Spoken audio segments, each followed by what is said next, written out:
কত বড় লাইন! এতক্ষণ দাঁড়িয়ে থাকলে তো আমার কোমরে যন্ত্রণা করবে। মাসে একদিন দোকান করতে আসবো, তাও যদি এত লাইন হয়, কি করে হবে? আরে বুড়িমা, তুমি এত চিন্তা করছো কেন? আরে আমি আছি তো। হ্যাঁ, তুমি নিশ্চিন্তে বাড়ি যাও। আমি তোমার সব জিনিসপত্র পৌঁছে দেবো। বাবা, তুই এত ভালো ছেলে। আচ্ছা, তাহলে দেখে শুনে পাঠিয়ে দিস, বড় উপকার হয়। বুড়িমা বলছো কি? আরে এখন থেকে আমি তোমার সমস্ত কাজ করে দেব, শুধু তুমি তোমার সমস্ত সম্পত্তি আমার নামে করে দিও। এত কিছু কাজ করছি, কিছু তো একটা দেবে নিশ্চয়ই। এ, তোর মুখে ফুল চন্দন পড়ুক, আমার নাতি আছে। নাতিকে আমি কি দেব? তোকে যদি সব দিয়ে দি, হ্যাঁ, তোকে কিছু কাজ করে দিতে হবে না। আমার নাতির বন্ধু রফিকুল সব কিছু করে দেবে। আচ্ছা আচ্ছা বুড়িমা, তুমি রেগে যাচ্ছ কেন? আরে এই পুরোটা দিতে হবে না, অর্ধেকটা অন্তত লিখে দিও। তোকে আমি বললাম কিচ্ছু দেব না, কটা কাজ করে দেবে, তার জন্য ওকে অর্ধেক সম্পত্তি লিখে দিতে হবে। খালপাড়ের আমার বাড়িটা ছোট হতে পারে, কিন্তু অনেক জমি জায়গা আছে। তার কত দাম জানিস? আচ্ছা আচ্ছা, তাহলে দিতে হবে না। আমিও তোমার কাজ করে দেব না। তোকে কে বলেছে আমার কাজ করে দিতে? সম্পত্তি হাতিয়ে নেওয়ার ধান্দা। তুই কি ভাবিস আমি অতটাই বোকা? দরকার নেই আমার তোর সাহায্যের, আমি চললুম।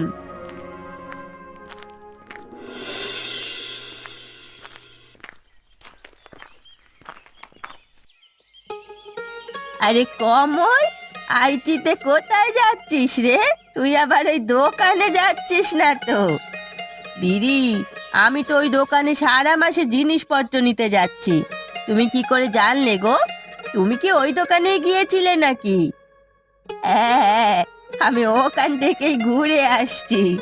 যা বড় লাইন পড়েছে, এতক্ষণ দাঁড়িয়ে থাকা আমার পক্ষে সম্ভব নয়। এদিকে বাতের ব্যথা নিয়ে ভুগছি।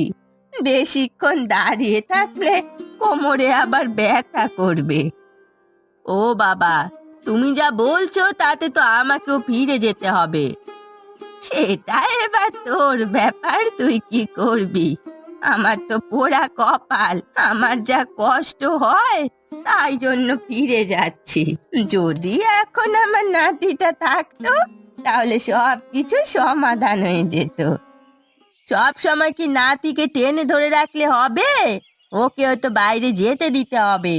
দেখো তুমি, ও শহরে গেছে বলে আজকে এত বড় একটা চাকরি করছে, তোমার মুখ উজ্জ্বল করেছে। হ্যাঁ, সেটা ঠিক, কিন্তু আমারও তো বয়স হচ্ছে।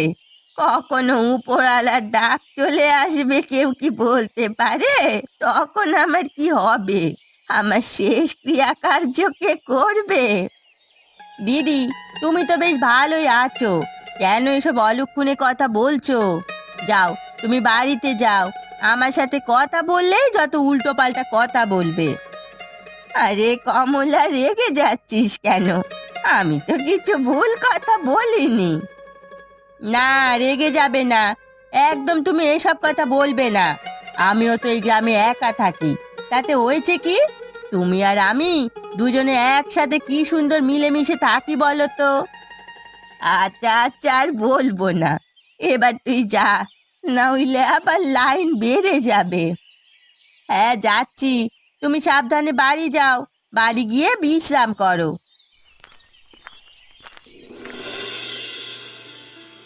শুভেন্দু দাদা আবার কোথায় গেল? কখন থেকে এসে বসে আছি, এখনো তিনি বাড়ি ফিরলেন না। আরে রফিকুল, তুই চলে এসেছিস? আরে আজকে আমার আসতে একটু দেরি হয়ে গেল। এই সারা মাসের দোকান করতে গেছিলাম তো। দোকানে বড্ড লাইন। এত লাইন হয় বলি আমি সবার শেষে যাই, তখন আর লাইন থাকে না। ব্যাগ নিয়ে যাই, ব্যাগ ভরে নিয়ে চলে আসি। আমি কি আর তোর মতো সব সময় ফাঁকা বসে থাকি নাকি? আরে আমার কত কাজ তুই নিশ্চয়ই জানিস, তাই এই সময় যেতে হলো। বাবা, কত জিনিসপত্র নিয়ে এসেছো! হ্যাঁ, তা বুড়িমার কেসটা কি হলো? হ্যাঁ হ্যাঁ। মানে কি বলবো, বুড়িমাকে ভাবলাম ভুলিয়ে ভালিয়ে সম্পত্তিটা নিয়েই নেব, কিন্তু দিল না, আমার সাথে ঝগড়া লেগে গেল। আপনি সম্পত্তি চাইলে কে দেবে? একটা পাগল তার ভালোটা বোঝে। হ্যাঁ, তুই পারবি ওই সম্পত্তি এনে দিতে? হ্যাঁ, তার অর্ধেক তুই নিয়ে নিবি, অর্ধেক আমি নেব। না না, আমি এসব কাজ করতে পারবো না, এগুলো করা উচিত নয়। আরে কি পেয়েছিস ওই বুড়িমাকে সাহায্য করে? কিছুই পাবি না। আজকে আমাকে বললো ওর সম্পত্তি নাতিকে দেবে। তোকে ভালো কথা বলছি, শোন, তাহলে অর্ধেক সম্পত্তি পাবে। বল বল বল। আপনি ভুল কথা বলেননি, আমি ওর জন্য শুধু শুধুই খেটে মরছি, শেষে কিছুই দেবে না। বল আমাকে কি করতে হবে?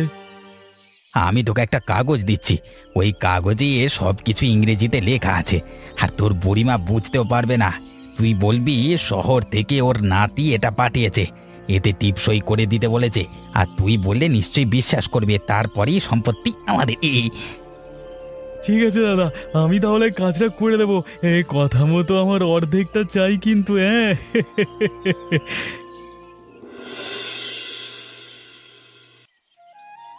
আরে বুঝলি কমলা, এবার নাতিটা এলে বিয়ে দেব।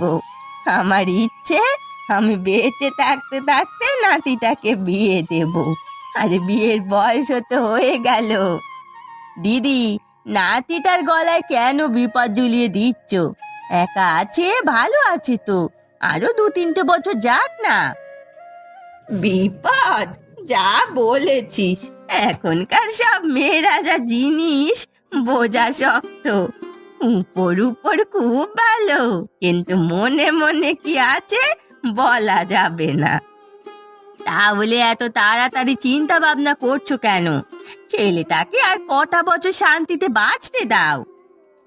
ঠিকই বলেছিস, এত তাড়াতাড়ি ওকে বিপদের মুখে ঠেলে দেওয়াটা ঠিক হবে না। সাদা সিধে নাতি আমার।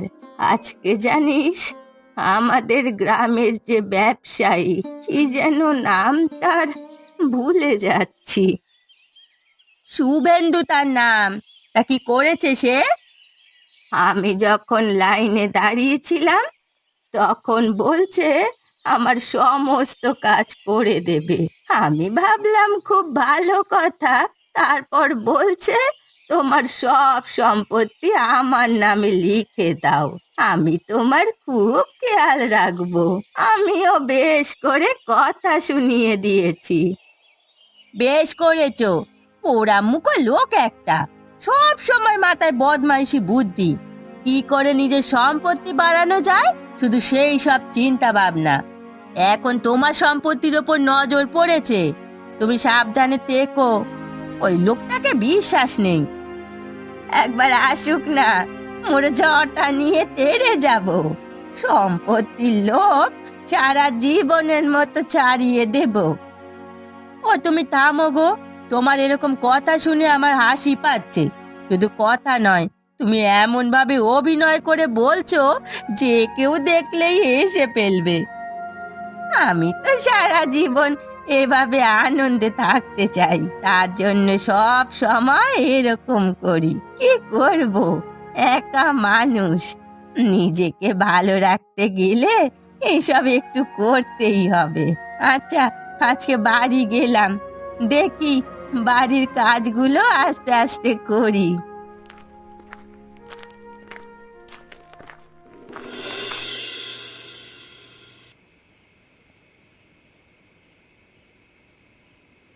বাতের ব্যথাটা বড্ড বেড়েছে, এত ওষুধ খাচ্ছি তাও কমছে না। আর ভালো লাগে না এসব নিয়ে।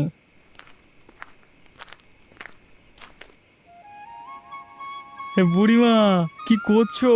ও, বাতের ব্যথার জন্য পায়ে সেঁক দিচ্ছ বুঝি? আজে রফিকুল, বাতের ব্যথাটা এই কদিন বড্ড বেড়েছে। এত ওষুধ খাচ্ছি তবুও কমছে না, একা কাজকর্ম করতে হচ্ছে। তা তুই এই সময় আমার বাড়িতে এলি, কিছু দরকার আছে নাকি? হ্যাঁ গো বুড়িমা, আজকে সকালে রোহিত এই কাগজপত্রগুলো পাঠিয়েছে শহর থেকে, আর তার সাথে চিঠি লিখে পাঠিয়েছে এই কাগজগুলোতে দিদার টিপসই নিয়ে অতি দ্রুত পাঠিয়ে দিতে। সকালে পাঠিয়েছে? তাহলে তো সকালেই চলে আসতে হয়। হ্যাঁ, তুই যখন তাড়াতাড়ি চাই। আসলে আমি কাজে গেছিলাম তো, তাই জন্য আসতে পারিনি। তুমি এখন তাড়াতাড়ি টিপসইটা দিয়ে দাও, আমি গিয়ে পোস্ট অফিসে জমা করে দিয়ে আসি। তবু নাতিটা আমায় একটা চিঠি লিখলো না, তোকে দিয়ে বলে পাঠালো আসুক বাড়িতে, তারপরে মজা দেখাচ্ছি। বুড়িমা, এখন খুব কাজের চাপে আছে রোহিত, আর এইসব কাগজপত্র ইংরেজিতে লেখা আছে তো, তাই জন্য আমাকে পাঠালো। আমি যদিও বা অত ভালো করে বুঝি না, মনে হয় কিছু মানে দরকারি কাগজপত্র। তুমি এই টিপসইটা করে দাও না গো, এই দেরি হচ্ছে তো। হ্যাঁ, দে দে।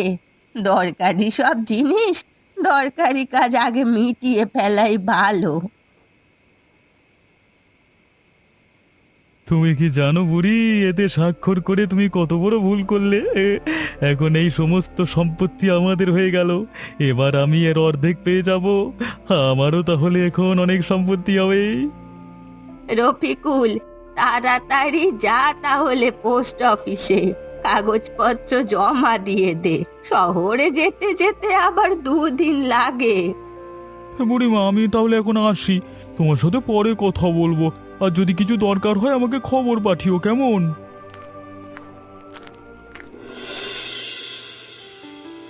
রফিকুলের এই কাজটা হলো কি কে জানে। ঠিকঠাক ভাবে করতে পারলে আমারই লাভ। শিক্ষিত ইংরেজি পড়তে জানে না, আমি হব সবের ভাগিদার। শুভেন্দু দাদা,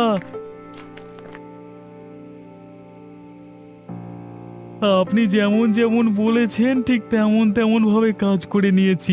বুড়িমার টিপসই পেয়ে গেছি। বাহ, তুই তো বেশ কাজের ছেলে আছিস। তোর কাজ এখন শেষ, এখন আসতে পারিস। আসতে পারি মানে? আমার ভাগটা আমাকে দাও, আমি তো সব কাগজ নিয়ে এলাম। এবার আমার কাগজগুলো আমাকে দিয়ে দাও। তুই কি আমাকে এতটা বোকা পেয়েছিস নাকি? আমি সব সম্পত্তি আমার নামে লিখে নিয়েছি, তোর নামে একটা কাগজপত্র নেই। লোভ দেখিয়ে তোকে দিয়ে আমি কাজটা করিয়ে নিয়েছি। শুভেন্দু দাদা, আমি তোমাকে বিশ্বাস করে কাজটা করে দিলাম, আর তুমি আমার সাথে বেইমানি করলে। আরে বেঈমান তো তুই বে। আরে বুড়িমা তোকে এত বিশ্বাস করে টিপসই দিয়ে দিল, তুই বিশ্বাসটাই রাখলি না, আবার আমাকে বেঈমান বলছিস। এই বুড়িমাকে তো তুই কেউ ভালোবাসতিস, ভালোবাসা কোথায় গেল, উড়ে গেল। শুভেন্দু দাদা, কাজটা কিন্তু তুমি ভালো করলে না। আমি ইংরেজি জানি না বলে তুমি সেটার ফায়দা নিয়ে নিলে। আমি ব্যবসায়ী মানুষ বে। এই তোদের মতো অশিক্ষিতদের দুবার বেচে আবার কিনে নেব। তুই নাকি আমার ভাগিদার হবি, এটা সম্ভব? যেমন আমার কাজ করছিস তেমনই করবি। এবার যদি এই কাজটাও ছেড়ে দিতে চাস তাহলে ছেড়ে দে, আমি নতুন কাজের ছেলে রেখে নেবো, নে না। সবাই ঠিকই বলে, ব্যবসায়ীদের কখনো বিশ্বাস করতে নেই। তারা তাদের লাভ নিয়ে ঠিক বেরিয়ে যাবে, আর সাধারণ মানুষ হাহাকার করবে। তবে এইভাবে কতদিন? ওপরওয়ালা নিশ্চয়ই এর একটা বিহিত করেই ছাড়বে। ওপরওয়ালা আমাকেও ছাড়বে না, কারণ আমিও বেইমানি করেছি। এই রাত দুপুরে আমার কানের কাছে আর জ্ঞান জ্ঞান করিস না, বাড়ি গিয়ে ঘুমিয়ে পড়। অনেক কাজ করে দিয়েছিস আমার।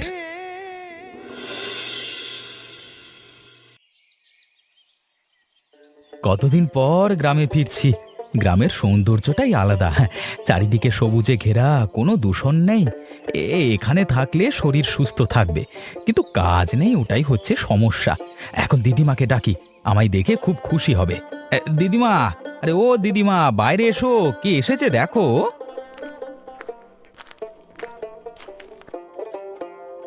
ও মা, তুই এসেছিস?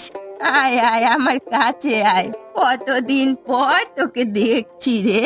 ঠিকঠাক ভাবে খাওয়া দাওয়া করিস না বল? আগের থেকে কত রোগা হয়ে গেছিস। কই রোগা হয়েছি, আমি তো ঠিক আগের মতোই আছি। হ্যাঁ, তুমি অনেকদিন পর দেখছো বলে তোমার মনে হচ্ছে, আসলে ওসব কিছুই না। তুই হঠাৎ এখন এলি কি করে? তোর তো খুব কাজের চাপ শুনেছিলাম। আমাকে কাল রফিকুল এসে বলে গেল, বলল তুই নাকি চিঠিতে লিখেছিস আর কটা কাগজপত্রে টিপসই নিয়ে যেতে বলেছিস। সব তো কাল সন্ধ্যা এসে করে নিয়ে গেল। এসব আমি কখন বলেছি? আমি তো এখন কোনো চিঠি লিখিনি। নিশ্চয়ই কোনো কিছু ষড়যন্ত্র করছে কেউ। এসব দিদিমাকে জানতে দিলে হবে না, দিদিমা আবার চিন্তা করবে। ব্যাপারটা আমাকেই দেখতে হবে। কি হলো রে, চুপ করে গেলি কেন? কতদিন পরে এসেছিস, আমার সাথে দুটো কথা বল। হ্যাঁ, বলেছিলাম তো, কিন্তু হঠাৎই তো ছুটি পেয়ে গেলাম, তাই চলে এলাম। কেন, না এলে ভালো হতো নাকি? একটা টাস করে চড় মেরে দেব, বড্ড বেশি বড় হয়ে গেছে, আমার কাছে আসবে না। তুই না এলে আমার এত কিছুর দেখাশোনা করবে কে? এত জমি জায়গা, এই কাল, তোর জন্য আমি কত কিছু রেখে দিয়েছি। আরে দিদিমা, তোমার সাথে একটু মজা করছিলাম। এখন কি আমাকে এখানেই দাঁড় করিয়ে রেখে দেবে নাকি, নাকি ভেতরেও যেতে দেবে কি গো? হ্যাঁ, হ্যাঁ হ্যাঁ, আয়, তোকে দেখে আনন্দে সব কিছু ভুলেই গেছি।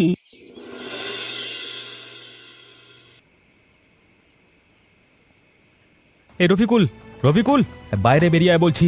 তোকে আজকে আমি দেখে নেবো, বেরিয়ে আয়। আরে রোহিত যে, কতদিন পর তোর সাথে দেখা রে ভাই। আয় আয় আয়, বুকে আয় ভাই, বুকে আয়। তুই কি মনে করেছিস, হ্যাঁ, তুই সব কিছু করবি আর আমি কিছুই জানতে পারবো না? কালকে সন্ধেবেলায় আমার দিদিমার কাছ থেকে কি কাগজে টিপসই নিয়েছিস আমার নাম করে বল। এ মারিস না ভাই, মারিস না। আমি তোকে সব কিছু সত্যি কথা বলছি। আমি ভুল করেছি রে, তো তার জন্য আমি নিজেও পস্তাচ্ছি। কি হয়েছে তাড়াতাড়ি বল, না হলে কিন্তু তোকে মেরেই ফেলবো। আসলে আসলে আমিও শুভেন্দু ব্যবসায়ীর কাছে কাজ করি, তো ওর নজর তোর দিদিমার সম্পত্তির উপর পড়েছে। ও আমাকে বলেছে দিদিমার কাছ থেকে টিপসই নিয়ে এলে তোকে অর্ধেক সম্পত্তি দেব। উনি আমাকে এমনভাবে বোঝালেন, আমিও করতে রাজি হয়ে গেলাম। ও, তার মানে এখন তুই অর্ধেক সম্পত্তির মালিক। ভালো কথা বলছি, সম্পত্তি ফিরিয়ে দে, না হলে কিন্তু খুব খারাপ হয়ে যাবে। বাকিটা শোন না গে। তারপর আমি সই নিয়ে গেলাম শুভেন্দুর বাড়িতে, গিয়ে ওনাকে কাগজটা দিলাম। তারপর উনি আমাকে বলেন, এতে তোর নাম নেই, সব আমার। এইভাবে আমার সাথে ধোঁকা করে এখন সব সম্পত্তি ওর হাতের। ভাই, তোকে আমি নিজের ভাইয়ের মতো ভাবতাম, আর তুই, ছি ছি ছি ছি ছি। আমাকে মাফ কর, আমার জন্য এসব তো হয়েছে, আমি ফিরিয়ে দেবো, তুই আমাকে বিশ্বাস কর। তোকে বিশ্বাস করা ছাড়া উপায়ও নেই, করলাম বিশ্বাস। ছি ছি ছি ছি ছি, ভাবতেও পারছি না তুই।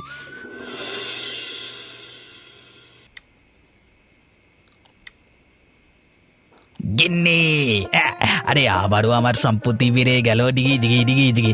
দিন দিন আমার সম্পত্তির পরিমাণ কত বেড়ে যাচ্ছে দেখেছো? অনেক অনেক অনেক।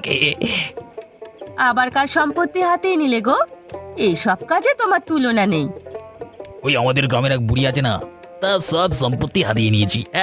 গিন্নি গিন্নি, আগে খাবারটা কিন্তু সুস্বাদু হয়েছে, হেভি লাগছে। লেগেছে তো,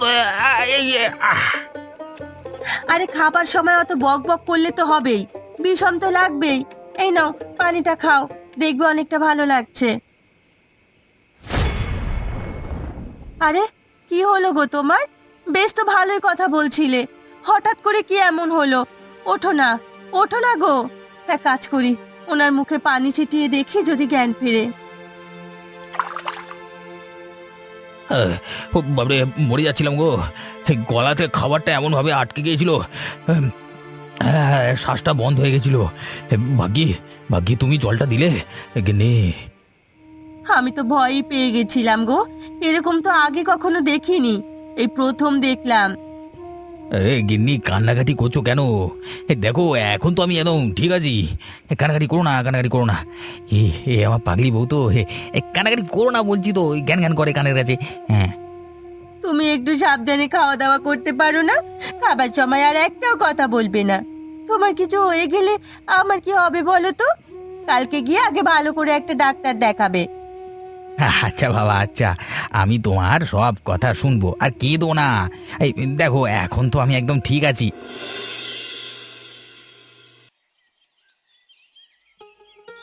আরে রোহিত, রফিকুল, দুই বন্ধু একসাথে কোথায় যাচ্ছিস? শহর থেকে কবে ফিরলি রোহিত? আমি কালকেই ফিরেছি, আর আপনার কাছেই যাচ্ছিলাম আমরা দুজন। কেন, কি হয়েছে? কিছু সমস্যা নাকি? সমস্যা মানে অনেক বড় সমস্যা হয়ে গেছে, ওটা আপনাকে ঠিক করতেই হবে। আরে কি সমস্যা হয়েছে সেটা আগে বল। ওই শুভেন্দু ব্যবসায়ীর কথা মতো কয়েকটা কাগজে রোহিতের দিদিমার টিপসই নিয়ে নিয়েছিলাম।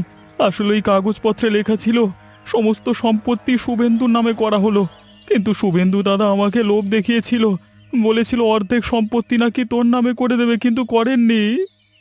রফিকুল, তুই এমন কাজ কবে থেকে করছিস? আমি তো জানতাম তুই ভালো ছেলে। ছি ছি ছি ছি ছি। মোড়ল মশাই, ও অনেক বড় ভুল করেছে, আমার কাছে ক্ষমা চেয়ে নিয়েছে। আমি আবার ওকে বিশ্বাস করলাম। আপনি বলুন, এই সম্পত্তি কিভাবে আবার ফিরে পাবো আমরা? কারণ ওগুলো আমার দিদিমার সম্পত্তি। দিদিমা যদি জানতে পারে এরকম ঘটনা ঘটেছে, তাহলে উনি নির্ঘাত হার্ট অ্যাটাক করে মারা যাবেন। দেখ রোহিত, এখানে আমি কিছু করতে পারবো না, কারণ তোর দিদিমা নিজেই টিপসই দিয়েছে। তাহলে শুভেন্দু দাদাকে ভয় দেখালেই হয়। কাকে ভয় দেখাবে? আরে ওর তো খুব শরীর খারাপ, ওর বাড়িতেই তো যাচ্ছি আমি। কালকে রাত থেকে নাকি খুব শরীর খারাপ হয়েছে। আর তোদের ব্যাপারটা আমি কিছু করতে পারবো না। তোরা যদি বুদ্ধি খাটিয়ে কিছু করতে পারিস তাহলে কর, আমি এখন যাই। আমার মাথায় একটা জবরদস্ত বুদ্ধি এসেছে। আমি শুনেছিলাম শুভেন্দু তার স্ত্রী নাকি অতটা লেখাপড়া জানে না। আর তুই তো শুভেন্দুর কাছে কাজ করতিস, তুই গিয়ে কাগজপত্রগুলো দেখে বের করে নিবি। ওর স্ত্রীকে বলবি এগুলো দরকার, এভাবেই তুই নিয়ে চলে আসিস। হ্যাঁ, বুদ্ধিটা ভালো, তবে দেখি পারি কি না কাজটা।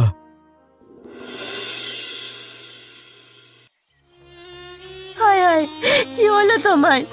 ডাক্তারকে কখন খবর দিয়েছি, এখন এসে পৌঁছলো না। এদিকে যে আমার স্বামীর জ্ঞান ফিরছে না, কি হবে আমার? এই মালতী, তোমার স্বামীর কি অবস্থা? কালকে রাত থেকে শুনলাম নাকি খুব শরীর খারাপ। হ্যাঁ মোড়ল মশাই, আপনি ঠিকই শুনেছেন, এখনো জ্ঞান ফেরেনি। শরীর খারাপ তো করবেই। এত মানুষের অভিশাপ লেগেছে যে কত মানুষের জমি সম্পত্তি হাতিয়ে নিল। ওর কি আর ভালো হবে? মোড়ল মশাই, এইসব কথা এখন থাক না, মানুষটা তো অসুস্থ। অসুস্থ তো আমি কি করব? আমি তো আর ডাক্তার নই। যেটা করেছে সেটাই বললাম। আমি সব জেনেও তো কিছু করতে পারবো না, কারণ ও তো সব নিজের নামে করে নিয়েছে। এরকম মানুষের কি করে ভালো হবে আমাকে বলতে পারো? আমি মানছি উনি অনেক খারাপ কাজ করেছেন, তাহলে আপনি এসে ওনাকে অভিশাপ দিচ্ছেন? না না, আমি অভিশাপ দিচ্ছি না। পারলে সমস্ত সম্পত্তি যার যার থেকে লুটে নিয়েছিল সকলকে ফিরিয়ে দিও। আশা করছি ওপরওয়ালা একটু হলেও দয়া করবে। এর থেকে বেশি কি আর বলবো? হ্যাঁ, আপনি ঠিক কথাই বলেছেন। এরকম চুরি করা সম্পত্তি থাকার থেকে না থাকাই ভালো। আমার কাছে আমার স্বামীর জীবন আগে, তারপরে সবকিছু। এর যা অবস্থা, একে একমাত্র ওপরওয়ালাই বাঁচাতে পারে। সব কিছু এখন ওপরওয়ালার হাতে। দেখো তোমরা তোমাদের ভুলের প্রায়শ্চিত্ত করতে পারো কিনা। চললাম আমি।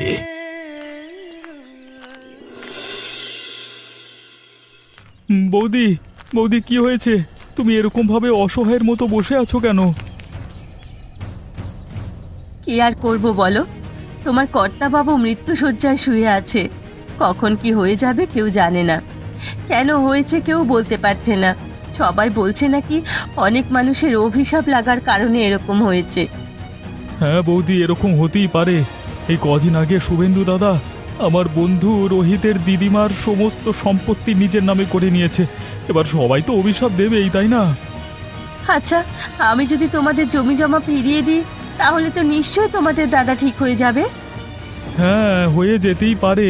তাহলে বৌদি, তুমি কাগজে দাদার একটা টিপসই করিয়ে রোহিতকে দিয়ে দাও। রোহিত বাবু, তুমি কিন্তু আমার স্বামীর জন্য উপরওয়ালার কাছে একটু দোয়া করবে। আমার স্বামী ভালো হয়ে গেলে এরকম কাজ কখনো করবে না। নিশ্চয়ই দোয়া করব। তবে আমার দিদিমার জমির কাগজপত্রগুলো পেয়ে গেলে ভালো হতো। আপনি একটু তাড়াতাড়ি করুন। রফিকুল, তুমি তাহলে তাদের পত্রগুলো আলমারি থেকে বের করে ওই ঘরে নিয়ে এসো।